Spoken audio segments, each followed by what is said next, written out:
Astagfirullahaladzim, ini loh ada puskes. Kok nggak mau bawa sih? Video amatir warga ini menunjukkan saat mobil ambulans meninggalkan korban kecelakaan lalu lintas di kawasan Jalan Lintas Timur Sumatera, ruas Labuhan Ratu, Lampung Timur, Lampung. Video tersebut sempat viral dan mendapat banyak pertanyaan publik perihal kenapa mobil ambulans tersebut tidak memberikan pertolongan. Namun setelah dikonfirmasi, pelaksana tugas Kepala Dinas Kesehatan Lampung Timur mengatakan bahwa saat itu kondisi mobil ambulans milik Puskesmas Adirejo Kecamatan Jabung dalam kondisi penuh lantaran memuat coolbox, vaksin, dan juga berkas. Sopir ambulans yang berhenti sempat menjelaskan kondisinya kepada warga sekitar hingga dipersilakan untuk jalan. Ini loh ada puskes.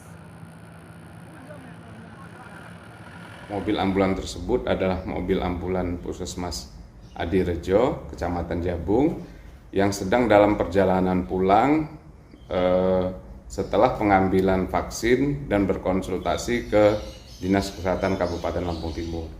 Jadi di dalam mobil tersebut penuh dengan berisikan full box dan berkas-berkas laporan dari Puskesmas Adirejo. Pun mobil tersebut sempat berhenti dan berkomunikasi dengan masyarakat yang ada di tepi jalan dan menunjukkan bahwa mobil ambulan dalam kondisi berisikan full box dan berkas tersebut. Meski demikian, pihak Dinas Kesehatan Lampung Timur Lampung meminta maaf atas video viral yang memperlihatkan ambulans meninggalkan korban kecelakaan lalu lintas tersebut. Roma Afria Idam, Kompas TV, Lampung. Astagfirullahaladzim, ini loh ada puskes.